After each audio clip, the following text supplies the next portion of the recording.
my God, it is Friday in the beautiful people. It is Friday because I know some of y'all been waiting all week for today. Not me, because every day is Friday as far as I'm concerned. Every day is Friday. Every day. I got a dream job. I live in a great neighborhood. I have a great apartment. I've got amazing friends. Every day is Friday. Every day is Friday. Every day. So happy Friday. A real treat today, another real treat. I've been talking to some great people this week, which is amazing. I've enjoyed all the people that I talked to. Yesterday I had Dan Kennedy and Ellen Clegg, and they were, titans of journalism in the house. So it was nice talking to them. But today, at 10:15, I get to talk to uh influence. Well, Shema, who is the inaugural New Haven Poet Laureate. And that brother's badass. So he's gonna be on at 10:15. And we guess we're gonna chop it up about poetry, how he came to poetry. Maybe he'll spit something for us. No pressure, no pressure, no pressure. And we'll see how it all goes. We'll see how it all plays out. We'll see how it all plays out. So stay tuned for that in the second hour. But right now, here and now, it's Friday morning in the Elm, and I'm feeling pretty damn good.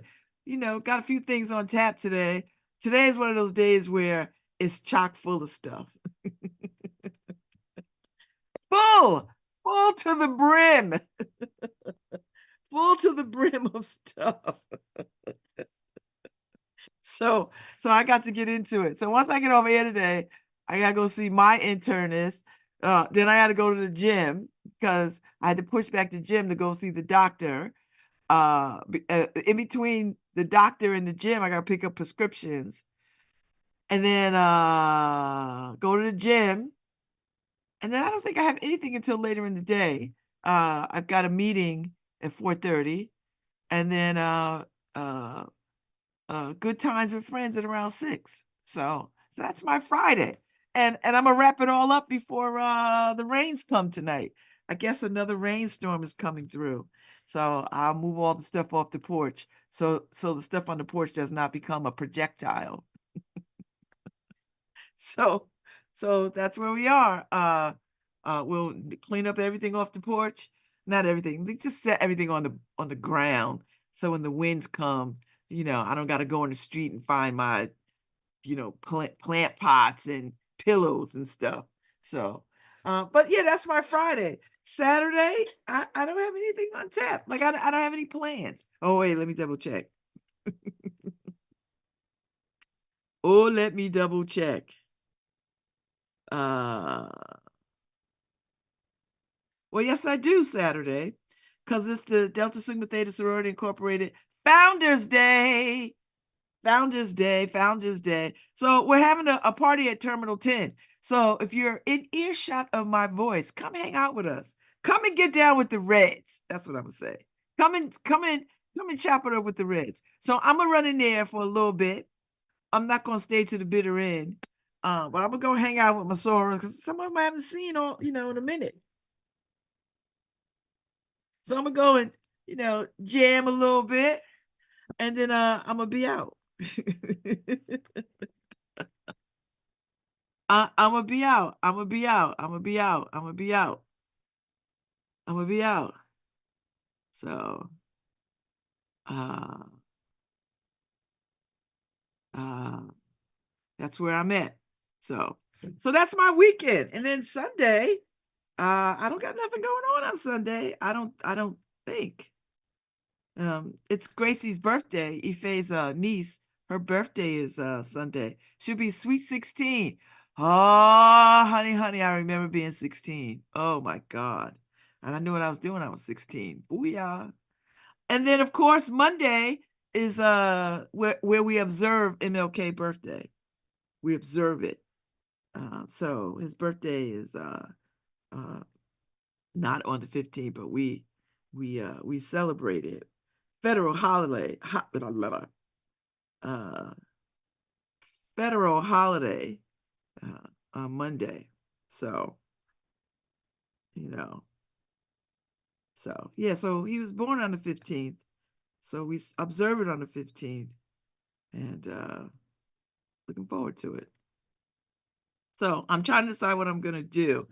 I last year I was at the Peabody, but I think I want a very low key MLK day. I don't want to spend it with people. I might run by the Beinecke and see the exhibit because I think that's worth my time and energy. But I don't want to hear anything. I don't want to see anything. I don't want to be in community like that. And I'm not upset or mad. I just think the world is such in turmoil. And I've come to realize that sometimes I have to take opportunities just to remove myself from the turmoil.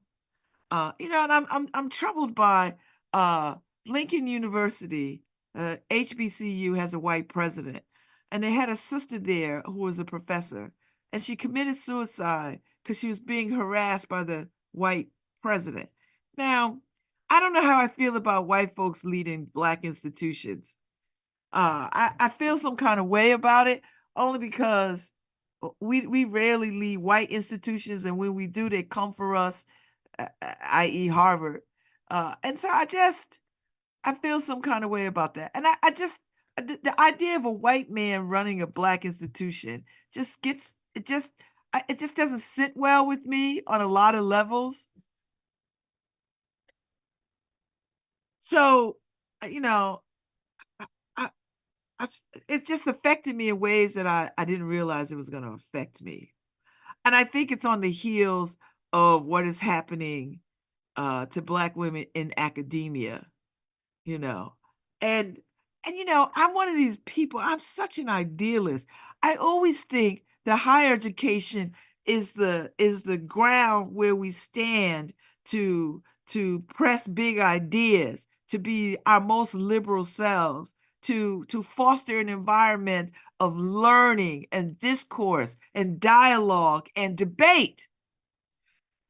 But colleges these days, universities, these institutions of higher learning have become so insular, just so they become tools of hedge fund mongers and elite. And maybe that was always the case,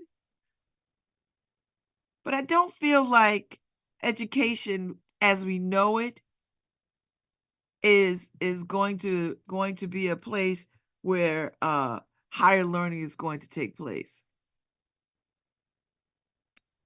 you know. So it's a lot to discern and be contemplative about, and I'm by no means this is a definitive statement. I'm not making definitive statements. I know how to make a definitive statement.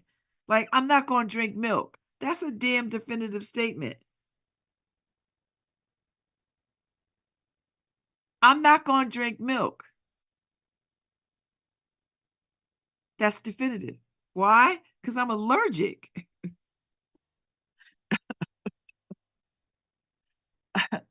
But for me, I'm still contemplative about higher education. No, and I'm not suggesting that no one should seek higher education. That is not my point at all. I am struck by how we take sides on higher education in ways that we don't do anything else in. It just bothers me on a lot of levels. And we do it in absence of what we know demographically to be the truth about where we being Black and brown people, fall in the statistical data of that information. So anyway, mon chers. Anyway, mon cher. Anyway. No, I don't want to freeze time and stop aging. Hell no. Why would I want to stop aging? I don't understand that.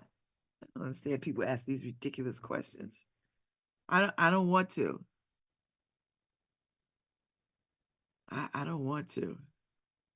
So I don't want to stop aging. I never ask that question.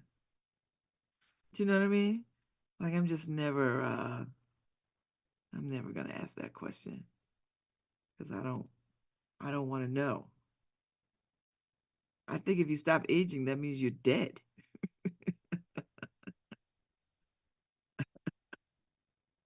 I just feel like if you stop aging, then you're dead. If I stop time, that means I'm dead. You know, I'm just saying. I'll, I'll, I'll leave it alone. I'll leave it alone. So, what else is going on? Uh, oh, I'm not even gonna talk about Donald Trump calling these insurrectionists hostages. you know, if he quit running for president and got on stage and did stand up, he might fare better. I mean, said they are captives, they are hostages.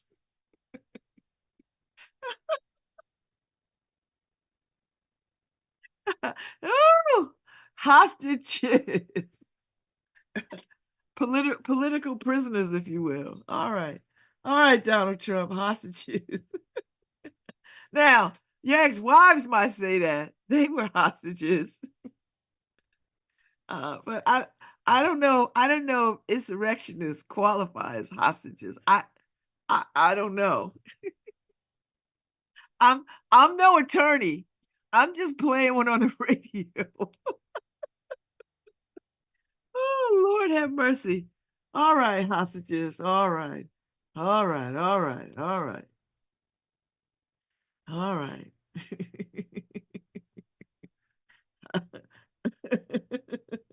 Hostages. Lord have mercy. Will wonders never cease? No, no. I tell you what I am going to do. When I get back from being on the continent, I'm going to order some new glasses. It's time. I've had these for about 2, 3 years now. So it's time for new glasses. And the only reason why I haven't ordered new glasses is because my prescription hasn't changed. It just hasn't changed. So, and these are in good shape. They're not damaged, they're not broken. They're not anything. So I was like, all right. I mean, I had a moment where I had some glasses a few years ago that I broke, and I was waiting for the new ones to come, so I had to tape them. That was a pain in the butt. I hadn't done that since I was a little kid. But I had to wear them because I didn't have any other glasses. I mean, I literally didn't have any other glasses because all the other glasses that I had, because my prescription hasn't changed in 30, 40 years. I have the same prescription. And if it's changed ever so slightly. Uh, so I had these glasses and because all my old glasses, what I did, I donated them to an organization that takes glasses, refurbishes them for people who can't afford glasses in countries where it's, problematic to get eyewear. So I had bagged up all my glasses, sent them off. So when I broke the glasses that I was wearing, and I couldn't get other glasses fast enough, not even through lens crafters. It was still going to take a lot of time because lens crafters couldn't do my prescription. They had to send them out anyway. So that was a waste of my time. So I just went ahead and ordered new glasses. I got them, but it took a while. So I had to wear my taped up glasses for a few minutes because I didn't have a choice. I know people were like, "Why is she wearing those taped up glasses?" Because I don't have any other glasses. I really didn't. I had just sent off all my old glasses to charity, to a charitable organization that, so I'm saying all that to say that these glasses will still be worn when I get new glasses because I really like these glasses. I like them. And they've become quite a signature for me. People like them, they notice them, they recognize them. I'm associated with these great glasses. And the next several pair of glasses are probably gonna be equally fly because I like great glasses. And I'm not one of these people that needs to. I've been buying glasses online for 20 some odd years. I can't tell you the last time I bought glasses in the optometrist, in the eye doctor place. Mostly because they're ugly, and second because they're too expensive. And the ones when I was on a Husky, the ones that they have for Husky, and this is what I cannot stand. And I wish this wasn't so, but it's so in so many places and in so many arenas where we penalize people. We tell people with what we consider less, that they can only have this much. So when I had Husky, which Husky is an amazing insurance option, and I wish I could still be on Husky because it was so streamlined. I had no problems. I didn't come out of pocket. They kept me in network. They talked to me. They kept me in loops. They sent information my way. Now I'm in a whole. I had to go through the exchange because I got kicked out of Husky. And so I had to get on the exchange, and I did. And I found an insurance company in my budget, which is fine, absolutely fine. Except I pay a lot of out-of-pocket expense, which is right now is not a problem because funds are coming in, and I'm flush. But what they do with Medicaid is when you go to these places to buy eyeglasses, and it's Medicaid, they distinguish. The glasses are not the same nice as the other ones. They put them in a rack, and then they give you choices. Oh, these are the ones that your insurance will pay for. And you can't get thin lenses. You can't get progressive lenses unless you pay. So I'm like, if I'm gonna pay, I might as well go get what I want. And latest for Medicaid Huskies, Medicaid sanctioned ugly ass prison looking eyewear, you know. And so when I go to the eye doctor and I don't buy their glasses, and I always get the pupillary distance measured, and they always make me sign a form that if I don't buy glasses here, that they're not responsible. It's like I would never was holding you responsible. I know how to just write down the damn prescription. I know how to put it in line. I've been doing it for 20 some odd years. And then they'll say, oh, well, if you just bring them back here, whatever glasses you get, we'll adjust them. I don't want y'all to do a damn thing for me. I got it. It's good. Because I go in there like, ooh, those glasses are nice. Yeah, y'all don't sell these. And let me tell you how much these cost as opposed to your high-end Prada, whatever, that sells for $700 just for the frame. And then my lenses are another $200-300 because I like thin, I like the coating, I like the progressives, I like the light changing, so they darken when I go out in the sun and they lighten when I'm in spaces, because I don't want to be switching out eyeglasses for sunglasses unless I'm wearing my contact lenses. Then I'll rock some sunglasses. That's how I work this out. So I don't mess with them. Now, I don't know what my current insurance will allow for, but I'm not going to find out. And because everything in the eye doctor's office is ugly. even the expensive designer crap, it's ugly. So I don't want to pay $300 for some frames that are ugly. I'm not doing it. So, and I care about the kind of frames that I wear. I pick frames based on what I like. I don't need to try them on. I'm 60 years old. If I don't know what looks good on me at this point, I'll never know.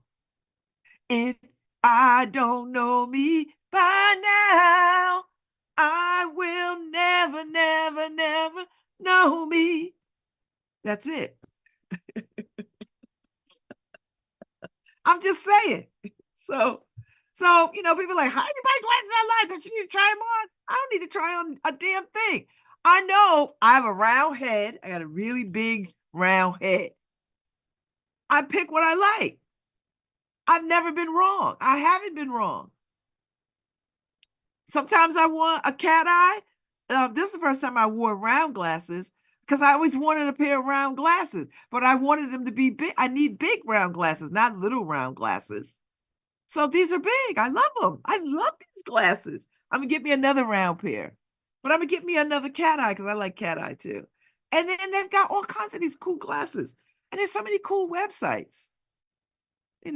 So I'm just saying, when I come back from Africa, I'm going to get new glasses. That's what I'm going to do. So I've got 2 things that I want to do for 2024. I mean, lots of things for 2024, but priority things. New glasses and a new mattress. New glasses and a new mattress. And my friends know, because I've been talking about this for a minute now. Like I need new glasses, you know. uh I need a new mattress. So my friends, my besties, they know, because every time I stay at a hotel, I get up, I was like, damn, this is a nice ass mattress. It's time for a new mattress. So, and y'all heard me lament this. I've talked about it with Harry. I've talked about it with all kinds of people. Where I'm at the bus stop, I'm talking about it with people. So I'm gonna get me a new mattress. That's gonna happen. I picked up a couple of projects that are gonna pay me to do some stuff, and I'm gonna use some of that money to get a new mattress. And then I gotta sock away some money for law school, like books and stuff, because I don't think it's gonna be cheap.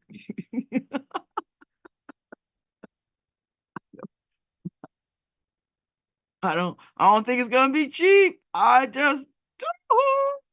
So anyway, so I'm in the waiting pattern. I'm waiting to hear. I got 5 applications out there. I'm gonna put 1 more in, and then that's it. Then I'm done. I'm gonna do 1 more before I bounce out of here to Africa. I'm gonna do that, and then that's it. And then we'll see what happens. And I had this conversation with brother Foreman, Professor Foreman. I said, listen, what happens? What happens if I don't get in anywhere? He's another one that should have been a damn comedian. If he ever want to give up that law gig, he could go on the road. He says, the part of the application where it says, have you ever applied to law school before? He's like, we just do it. We just start again. Oh my God. I don't want to go through this again. I'm not kidding you. Somebody out there, let me in your damn law school, because I don't want to spend another year taking the LSAT, going through this, applying again. I swear to God, I don't want to do it again. I just don't. I mean, I will if I have to, because if I want it bad enough, I will do it. I just don't want to do it. I don't want to do it. So, so I'm waiting to hear. Somebody let me in. I have an idea where I really want to go. I'm not going to say, because I don't know who's listening. I've not said where I've applied to. I mean, you've heard me in the videos. Like UConn was the last application that I did. But we'll see what happens. And every school is very competitive and hard to get into, like all of them. I'm just hoping that they see through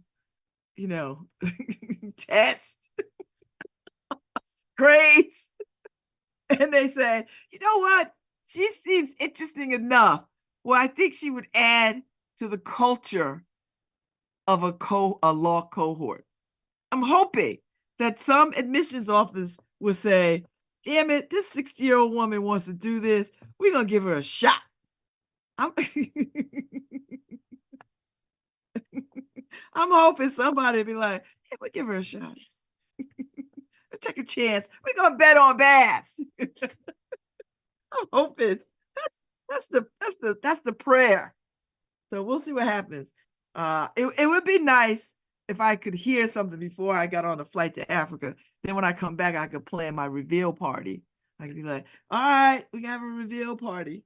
Like they do the NBA, like they do kids who make a decision to go to some school to play sports or whatever. You know how the kids do that? Or when you have reveal parties when people were having babies. I've never had to do that because my kids showed up on the doorstep. Literally, the stork brought them. So I this would be my opportunity to have a review, you know. I'm just saying. We'll see what happens. We'll see what happens. We'll see what happens. We'll see what happens. We'll see what happens. You know, I feel pretty good. I don't feel anxious. Like I'm not anxious by nature, you know. I'm not anxious by nature. I'm a very calm person. So yeah, it'll be fine. It'll be absolutely fine. I just uh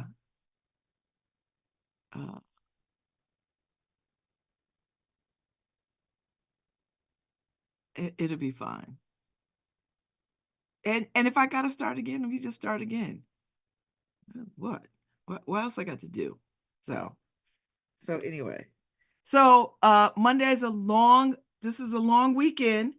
And on Monday, if you've seen the flyer, thank you, Harry, for creating the flyer for the MLK speeches. We run the speeches from 9 to 11. We've been doing this since I've had my show. And it's something that Harry and I decided early on, you know, that we would do it. At first, I would come on and I would spend a few minutes talking about Dr. King, and then we would run the speeches. Now I don't even have to do that. You don't even need to hear my mouth. You just need to. We just get started at 9 o'clock. The speeches start, and however many we loop them in, Harry will do. He'll put them on, and I'll listen to some of them because I'll put them on in the house. You know, because you could listen on the New Haven Independent site. You can listen on 103.5 WNHH. You could listen any other apps where we are. You could do it. So if you haven't heard the speeches in their entirety, you know, or if there's just some speeches you want to hear just to get renewed and refreshed, you know, that's do it. You should do it. It's a good use of time. It's a good motivator. It's a good understanding and a grounding of how far we've come and how far we've yet to go. And speaking of how far we've yet to go, high five South Africa for taking Israel to task for genocide and High five. And nobody better not come at me about anti-Semitism, because I'm not going to stand on that. I'm gonna call what's wrong is wrong, and what is happening in Palestine is just wrong. I don't what? You know what else is wrong? You know what else? What's happening in the Congo is wrong as hell. That's wrong. I don't even know if you could attach anti-Semitism to that. I don't know. I just know it's wrong. You know what else is wrong? What is happening in the Sudan. You know what else is wrong? It's all wrong. I don't care. I don't care. It's all wrong. And I appreciate and admire the Jewish folks who stand up in opposition to Israel for this, who are leading the charge, who are leading the protest. I mean, these folks is out there leading the protest because you know what they're saying? Lest we forget. Lest we forget. And you can't tell me that there aren't any ways to be harmonious with each other on this planet. No, sir. We're choosing not to be harmonious. We're choosing war. We're choosing genocide. We're choosing it. We are choosing it. And all the people who think that they don't got nothing to say about it or their silence, listen, your silence don't buy you no safety.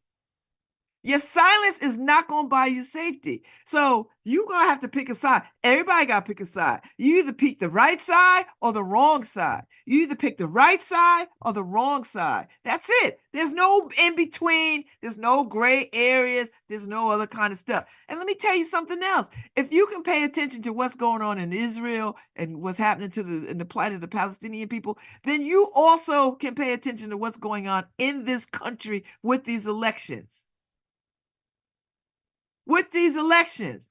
And if you're not paying attention to these MAGA fools, Make America Great Again, which I don't even think they know what they're talking about, and they don't. You have the capacity to hold space for all the things and do your part to help smooth things out.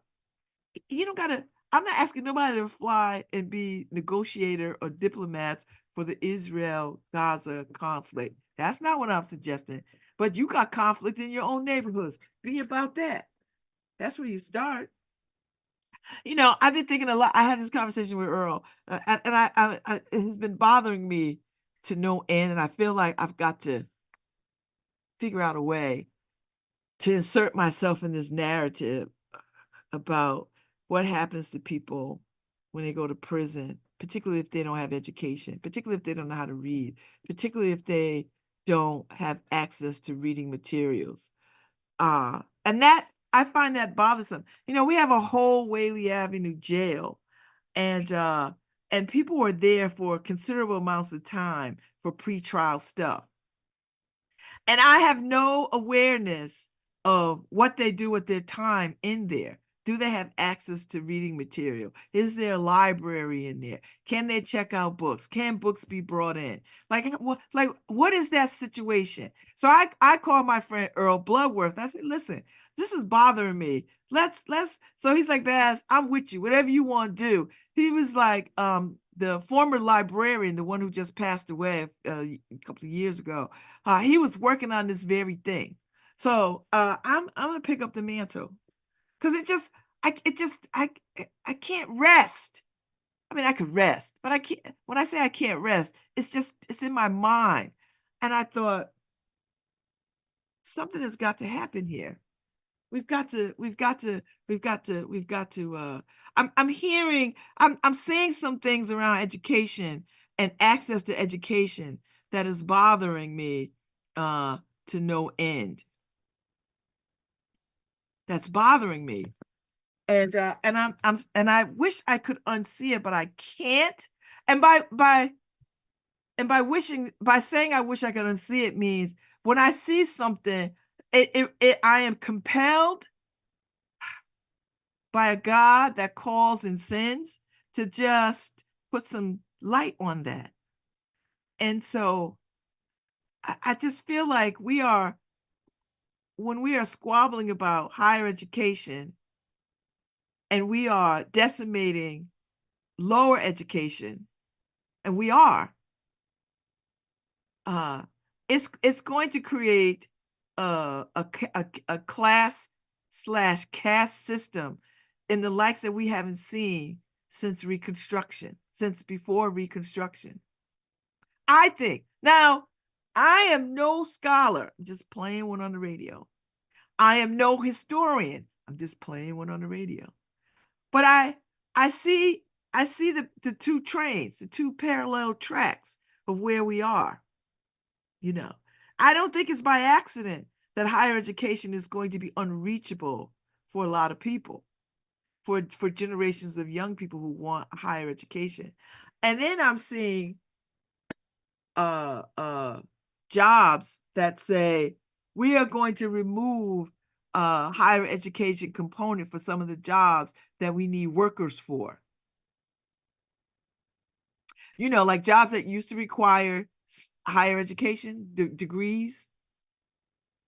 They're removing those things so they could get more workers. And that says to me, what that says to me is a lot of different things. We don't want to pay people. We want slaves again. And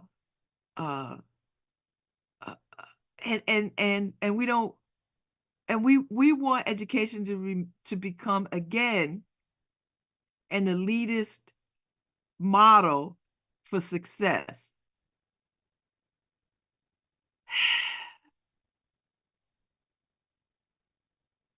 And while we are distracted in the muck and mire of what is happening at the elementary and grade school levels and preschool levels and kindergarten levels, while we are distracted by how to actually teach children to read and write and do arithmetic, industries are doing their own thing. They're not marrying or supporting educational pursuits, academic high ground, academic excellence. They're not pursuing that. And then when we think about the creation of AI, robotics,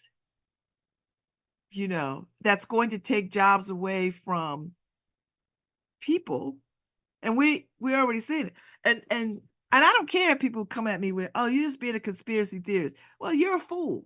Because if you don't see it, walk in any grocery store anywhere now that used to be rows and rows of people. This is what you used to have. Remember this model? A cashier and two baggers. Remember that? A cashier and two baggers on every register, right? When you go and you get your groceries, it'd be two people bagging. And then suddenly it went to one person bagging, one person on the register. And then they introduced fast checkout, right? Because, if you have less stuff, less time, we don't need all these, Then now we're seeing self-checkout. Whole areas of stores with self-checkout. And I was in Stop and Shop where you could register your palm and pay. You don't even got to bring a wallet or nothing, just a card or nothing. You just scan your palm, put your palm on the thing because it's registered, and get your groceries. So you go in these grocery stores, they may have one. Eva and I went to Aldi a month or so ago. They have one cashier. One. They took out all the cashiers and put self-cashier little kiosks. And do you need education to do a register? No. Walmart got robots inventorying shelves and looking for spills and I dare say looking at people and sizing people up. And you can't tell me that thing is not doing that. I know it's doing it. It's gauging. It's making assessments about the people that are in this store. So I'm just seeing something here that I can't unsee.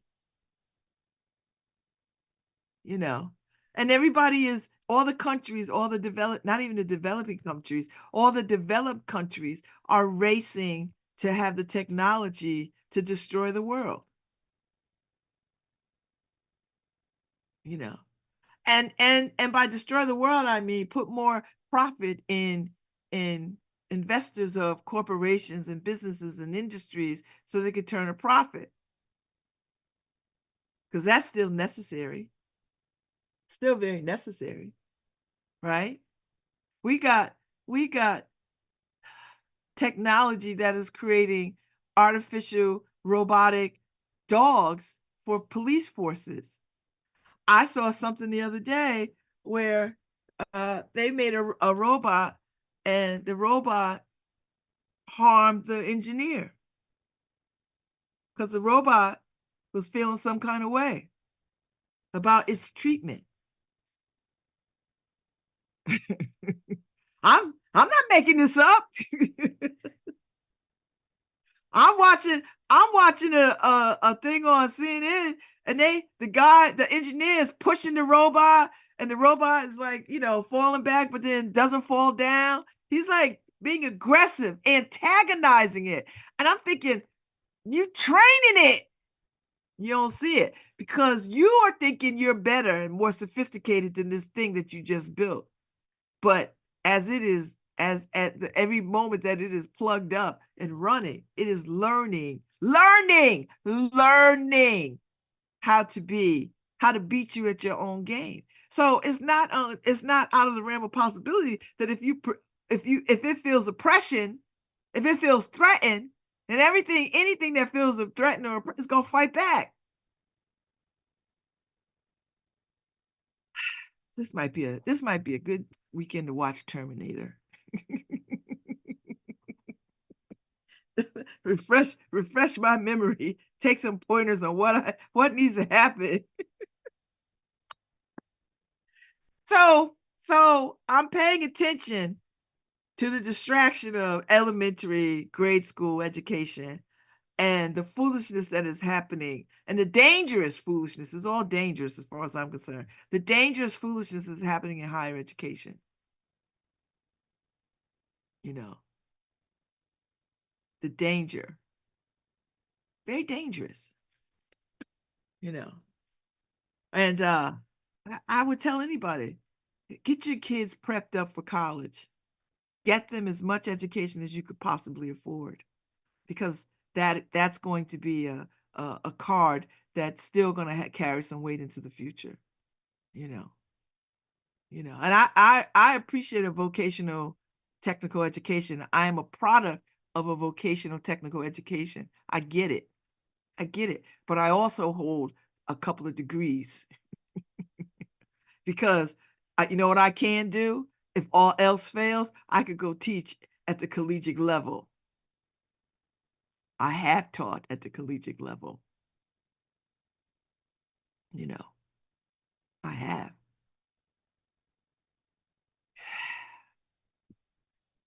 Makes me want to holler the way they do my life. This ain't living. Just saying. Marvin told us. Told us. Makes me want to holler the way they do my life. This ain't living. So yeah, so those are the things that are on my mind. So when I think about the divide, the education divide, and the education divide is very, very simple. Very, very simple.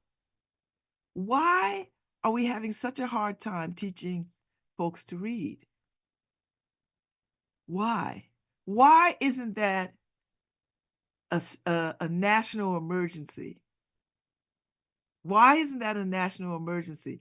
Who is served by the masses not being able to read, articulate, discern, and be contemplative about their place in the world?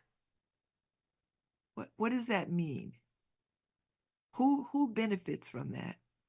And when you cannot read, articulate, be contemplative about your place in the world, where does that leave you in the world?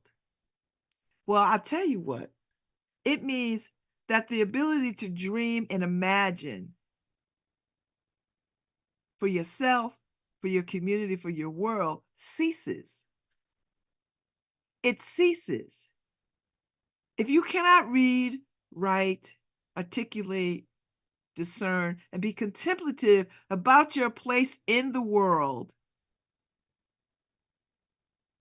then you lose the ability to dream, you lose the ability to create, you lose imagination, right?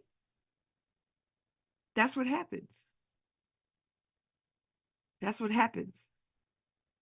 And that benefits somebody when the masses can't do that. This is why I love artists, because against all odds, they create and they live on imagination. But what happens when you remove all the things that give you imagination and creativity? What happens when you remove it? What happens when you dumb it down, you water it down, you take it away?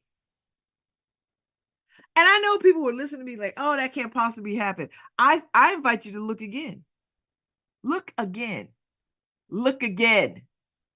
Look again. And then ask questions. Why aren't kids able to read? Why can't kids read? What's the problem? What's the problem? Why can't kids read? Why? That's just a question for me. That's the only question I want answers to. Because if you could read, you could do math. If you could read, you could play an instrument. If you could read, you could do all kinds of things. If you could read, you could dream. I'm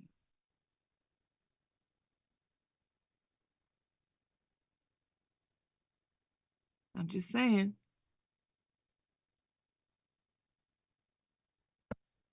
If you could read, the world opens up to you. And we know this. This is not even anything I'm making up. I'm not making this up. Reading is important.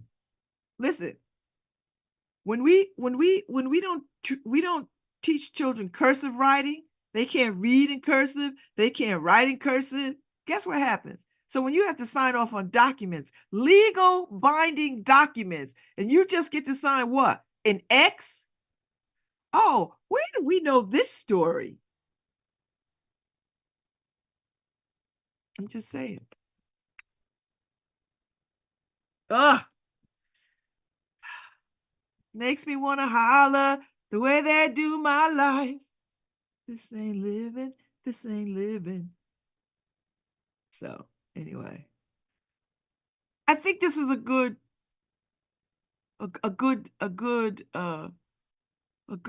theme to work on for the weekend while we walk into MLK weekend again. And I think I'm removing myself from all the celebratory things because I don't feel celebratory in the ways that they want Martin Luther King to be celebrated as an elder statesman. He wasn't an old man when he died. He wasn't. He was a very young man when he died. And the issues that he was fighting for are still very much with us, if not bigger and more pervasive and institutionalized and ingrained in such a way that we almost feel like we can't fight back. We can't win. Almost. Because there are people out there on the ground who are all about resistance and liberation. There are people out there, among us who are about liberation and resistance. And so I think that's what I'm going to carry into the week, to think about that for real, to really meditate on these words and to really pay attention to what is being said and what isn't being said, what is being done and what isn't being done, and who benefits when we have less, who benefits when there is lack, who benefits when families are evicted, who benefits when plants are closed, who benefits? For me, that is the question. Who benefits? Who benefits? Who benefits from food deserts? Who benefits? That's at the root of it always for me. Who benefits? I'm always asking that question. Well, who benefits? And I know we don't like the answer sometimes because a lot of us have so much good heart that we just can't imagine that people operate in the world with nefarious intentions toward humanity. But they do. They absolutely do. And it's hard. It's hard for me. And I know better. But I'm always thinking, surely. Surely.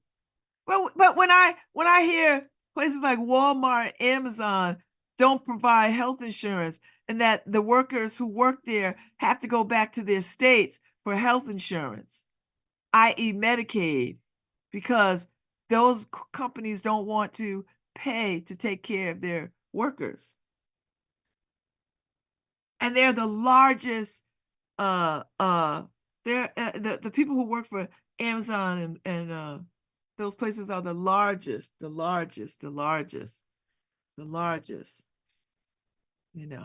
so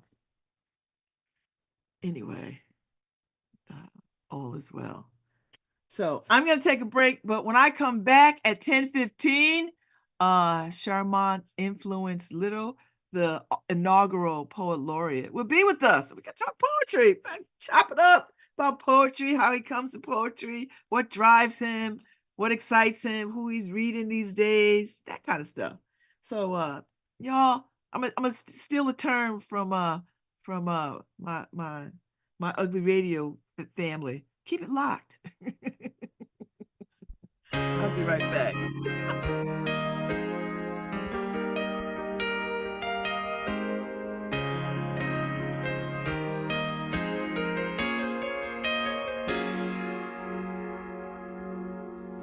Here I lay all alone, tossing, turning, longing for some of your.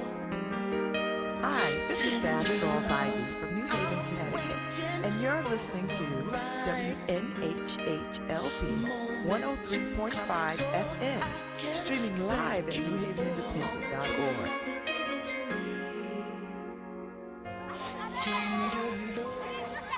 If your home was built before 1978, your paint or even the soil around your home could contain lead. Lead paint can harm young children, affecting their kidneys and brain, slowing a child's growth and making learning difficult. But lead poisoning is 100% preventable.